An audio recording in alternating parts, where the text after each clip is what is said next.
22 August 2023 remains patched in the minds of the residents of Chimanimani following a deadly road traffic accident of a haulage truck that occurred at Murare Bridge along Mutare-Masvingo route, 80 kilometers southeast of Mutare.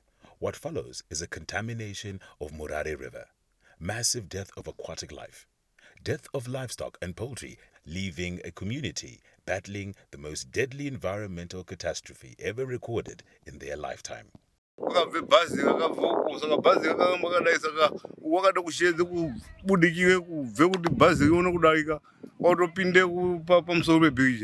The tanker spilled more than 30,000 liters of a deadly poisonous timber treating chemical. The accident then resulted in the spillage of a hazardous substance which is known as creosote.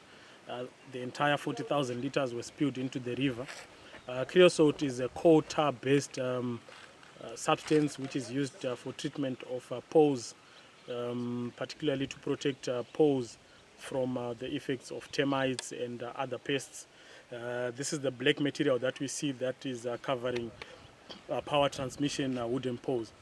So the creosote poses a number of hazards.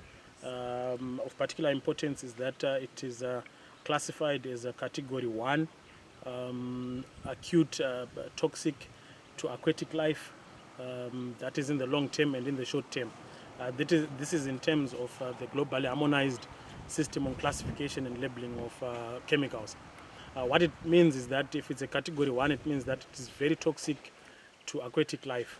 The toxicity is mostly due to the effect of creosote in contact with water. Once creosote is in contact with water, it immediately affects the oxygen retention capacity of any aquatic system, which is any water-based system. The oxygen retention capacity in turn is the ability of water to contain, to dissolve and contain oxygen. And remember, oxygen is very, very essential for the aquatic life which breathes underwater. So what then happened there is that the immediate receiving environment of about 400 meters was very much affected, and this resulted in the death of fish and other aquatic species, and it was at a massive scale in the first phase of the receiving environment. The magnitude of the environmental crisis was so great considering that the river is their major source of life. In panic because mvura atitori nanu asumwa mvura nebochairo side rebochairo anomwe maodzi asumwa unokujinganirese harina umaba vachikoomero zvakuitirwa kusvika kwaodzi haina mvura.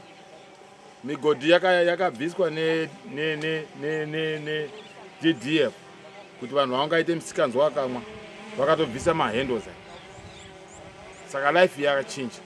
Dozens of fish and other aquatic life was left suffocating under heavy layers of deadly creosote. Tengi rakaputika rakavhurika, mushonga wobva watanga kurasika uchipinda murwizi runo.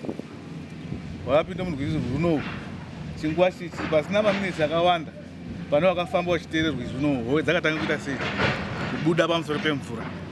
Dzichibuda pamusoro pemvura, dzinenge dzadhakwa ngemushonga, dzinenge dzikachafemera pasi apa. Saka pedzinobuda dzinenge dzatobuda, saka vanhu vakatanga kupinda mumvura muvada vadiki nevamwe vakuru vanga varipo vachitononge howedzi vachinonga vachiputise howe vachinonga vachiputise dzakatowanda nofunga howe dzakatopera dzese murwizi imomo.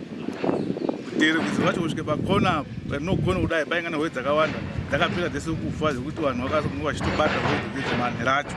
Vamwe vakadya, vamwe vakarasa. Kuti pakazouya vanhu vakatore tenge vanenge vakape rezipoint yekuti howe dzinodini, dzinodyiwa. Ndo zvakaita kuti vanhu vazhinji vazokwanisa kudya howe dzodzo vazodzibata vachizodya, because nguva yazvakaitika kuna vakatombota kuti rasai howe dzodzo hadzidini ba, hadzidyiwi. Asi vakazouya vachizotore tangi rori vanenge vakati howe idzi dzinodini, dzinodyiwa. Saka vanhu vazhinji vakatange kutodzokeyo kubata howe dziya vachidya howe dzodzo. Livestock and poultry were not spared too. Supanapa takafirwa nembudzi 5 nemakanga 5, madhoki mairi plus zvimwe zviri kurwara, zviri kuramba zvitorwara izvi, so pane imwe yadofa iri murwizi. Petati tifamba tichiita survey, taende kuona papa ine mombe yakamwa mvura iyo, mombe yacho yakatofa iri kukatokuzuza, pouya mbudzi dzimwe dzakafa, pamisha mitatu itatu bvunza mwafirwa nembiri mwafirwa nehwani mwakafirwa nehwani dzakatofanirwa kubva kumwe mvura iyi dzimwe dzitorwara petabve kuotarisa kuti ita safari nembudzi dzaane mazamu dzaapa stage yekubara saka yekutanga yakatanga kubara mapremature yaita izvozvi disaster iyi yaitika yekutanga yacho kati zvimwe indoriwo tsaona yenguva ino yembudzi imwe yacho yobva yabare semufanano yakabare umwe wakaona umwe haana kuona uchibva afa futi vese vana ivavo. Pamusoro pazvo futi vanhu havana kukasike kulidhe kuti mbudzi idzi dziri kufanei kusvikira kuzoya kwakaite ema vachizotore masembozi emvura vachizotanga urayire vanhu kuti deno zvaibvira maitombope mbudzi kana zvipfuyo zvenyu mvura kudzimba murege kusiya dzichinwe mvura murwizi. Ndo petakaone kuti zvipfuyo zvakabva zvatange kuderere pakufa kwezvaita but takatorasikirwa ngezvipfuyo zvakawanda like muvhireji ino yemajinga takakwanise kurasikirwa kana kuti nembudzi dzinosvike kuma 72 mbudzi dzakafa. Tichitarise vamwe vakarasikirwa nemhuru. Mombe hombe hadzo handizivi kuti what was the secret behind. Mombe hombe hadzina kufa but mhuru mombe hombe dzakangokwanise kuite zviya zvekungobudise kana tsvina iya yainuhwe mushonga wecliosot iyoyo kana pedzaiite kana kuti weti yacho zvaingonuhwe mamishonga iyo asi hapana hapo mombe hombe dzakafa. Asi tichitarise zvakaite zvinana mbudzi dzakafa.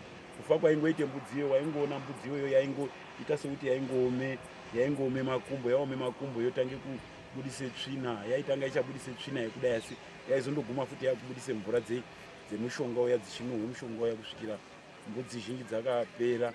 Then totarisa kumbwa kana kutotarisa along the river inini ndakitombori umwe womunhu wakafamba ndichidzika nerwizi kusvike kwaodzi waitoona chaiko imbwa dzaifa. Imbwa dzafa makungu aiuyawo echindye imbwa idzodzo kana makungu echiuya echindye howe kana anakondo echiuya echindye howe waizondoonawo pasaidhi gungu imbwa iri yakafira apa gungu rafira wapo. Mune mbudzi dzakawandisa dzakafa, mune mombe dzirimo dzakafa, imbwa, matoki zvakafa. Ndingati matoki aifa nenhaurwa yekuti aidya howe dzanga dzafa nemushonga uyu. Mbudzi dzaipinda kumwa mvura yacho dzichida kuedza nekuti ndomadzinotomwira ndokufa kupera kwekufa kwadzakaita. Saka isuwe nharaunda takarasikirwa zvakanyanyisa kubudikidza nezvipfuyo nekuti ndozvatinorarama nazvo. Seni zvangu inini ndakatofirwa nedzinokwana kuita 2 imwe yacho yechitatu iri kutorwara iripo pachiwanzi. Saka zvinhu zvatakatarisana nekuti taitamba mukando wakubva ndatenga mbudzi dzangu 2 saka dzakanga dzakutevera dzichida kuti dziende kumba kwadzakabva kubocha saka ndope dzakasvika chimwa mvura iyoyi kusvika kwautonzi mbudzi dzaita se dzafa. Saka sofa takatorasikirwa nezvipfuyo ndozvinotiraramisa kuti vana vaende kuchikoro. Muno medu munomu hamuibvi chikafu chakanyanya munomu ndingati makaita mudhezenti munomu mwedu muchasiyama munomu munopisa zvekuti zuva rikapisa chadai mvura ikanaya zuva rikangopisa chikafu chinodini chinopera kutsva. Saka tinokurudzirana kuti ngatite nyaya dzekuti chengete zvipfuyo ndozvinotiyamura kuti vana vaende kuchikoro nesu kuti tione chikafu chekudya. Vaya vanenge vakuya vachitengesa chibagi tinochinyanisa nembudzi idzodzo.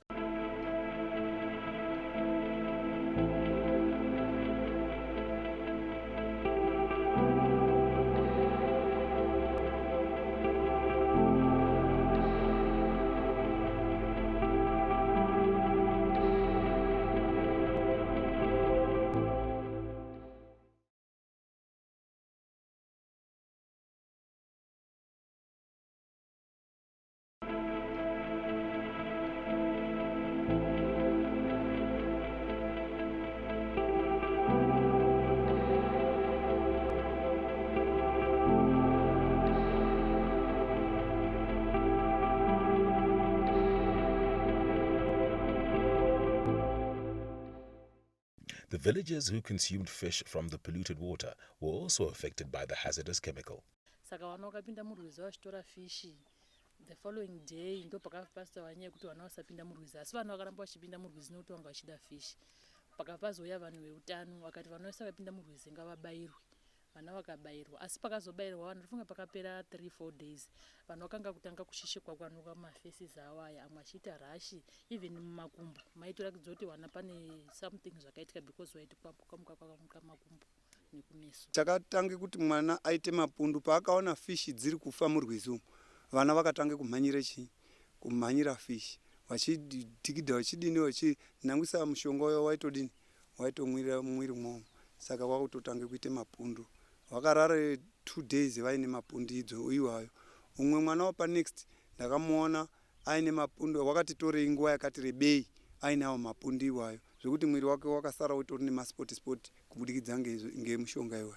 Kune vamwe vana vekuti pavakangoona hodza kufa murwizi umwe havana kubate dhati ningirikini yekuti vakatoti muriwo zvemazuva ese zvekuti vanomboshanja vachiredze hobva watoonanga mushonga iwowo zvitori nyore kuti zvaaitire kuti vadini vatore ho idzodzo vakadya. Vamwe vakatange kuite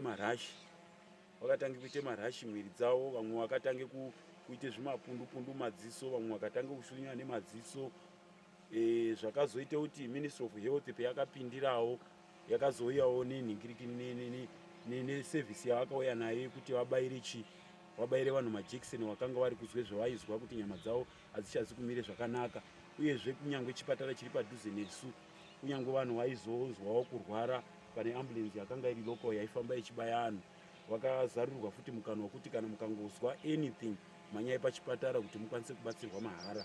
The spillage goes further, contaminating underground water sources, hence creating water crises for the already dry community. Zvatotunzire nhamo yakakura nokuti magadheni imomo ndo mataikwanisawo kuone kurarama. Taiti tikarimawo tichitengesawo muriwo, tichirima tichionawo kubhadharirawo vana zvikoro tichingodaro. Takatomboita about 2 weeks dzese vanhu vechinzi mvura iyi musaichera kudiridzisa nayo, zvekuti miriwo yacho imomo magadheni imomo haisichari miriwo yatiri kutarisira kuti ichaita kuti munhu anozotengesa kana kuti achazooneka achizodya echiguta. Zvinhu zvakatoya kudzoka kumashure, matomatozi akatopera kuoma. Mugodhi wakanzi wakashata, chimbomira itozomutaurira kumupe mari zautsi kuti yakanaka ere yakashata, mungaone kuchena asi wakatopinde mushonga. Saka musachera mugodhi wakatorungunurwa kutobvisa masimbi acho akachotwe kumbai. Saka izvozvi taakucherawo kure, taakaende kudhibhi kumusoro uko ndokwataakaende kochera. Saka zviri kutirwadza. Miti yangu yatopere kuoma, muchero, mumango, munachisi, muorenji, mipopo, mugwavha, zvese zvatopere kuoma ngokushaya mvura. Hatichina chokudiridza ndicho. Takatombomire kuzi musakaya muriwo, pamwe wakatobatirawo urwere. Pakubva tachizombogara kwakuchizodiridza zvikazi tamupe mvura chidiridzai, asi takaite 2 weeks tisikadiridzi. Kwakubva tachizodiridza. Saka muriwo uwo takarashikirwa ngezvakawanda ngoti taitengesa mavhejiwo achitibatsirawo tichionawo mari yesauti, tichionawo apo napo ukaitawo raki pakaone munhu unouye kuodha unotengawo kashuga, unoonawo chigayo. Kude kuti zvese upenyu hwedu imvura. Tine mabohos edu ari mudhuze nerwizi irworwo, sepanapa paregiment pedu panapa pachechi panapa takatoafekitwa pakuye pamai vari pamusoro apo vakaafekitwa vane mugodhi wavo, pakuya baba vari apa vakaafekitwazve vane mugodhi wavo. Saka yakatoafekite vanhu wakati wandei. Fanika mugodhi wedu wepanapa wakatoafekite zvanhu anosvika panapa vanouye pano pachechi zvekuma 20,000. The communities depend much on water from this river, the Odzi and Save, for their domestic use, mostly watering their gardens as well as for their livestock. So any alteration in terms of quality of the water really affects the communities. So what happened was when the spillage occurred, it contaminated the water to the extent that the communities could not use the water for their day-to-day living. And to be very specific, the water supply station at Beshnaf Bridge and Checheche was closed due to the contamination. The villagers are now afraid of future health problems like cancers. Handina umwe mvura naombotsikemo kungofema chete pandakangoita kuona nhasi nguva yandauya ndichigara apa tichiite meeting zvabva zvazotoita wese. Chazine kuti zvinonzi mushonga uyu unogona kugara mumiri memunhu uchizoita kuti munhu ave nekenza ambotora makore kana kuti mwedzi yakati kuti. Saka hatichatoziva, otherwise tatoone ma-infects mukati menyama dzedu kubudikidza nemiriwo inonge yadini yadya wanhu nematomatozi akadya wanhu. So far nekuti tiri kutoona kuti pane wakatodya howewawo wakatozobatsirwa neutano hwekuti vanga kuita rashi vamwe kuti madziso haachanyatsoona zvakanaka vakazobayirwa mainjekiseni. Saka kune vakadya miriwo zvaakutotipa dambudziko mupfungwa nemundangariro tangoti tinoti chararama nguva yakareba here ko zvino tichadini pamwe zvichazokenza inongozozika inozoti paya paya yozotanga kuti wozoda kuti kuenda kuchipatara wakurwadziwa wozozwa uchizii kenza.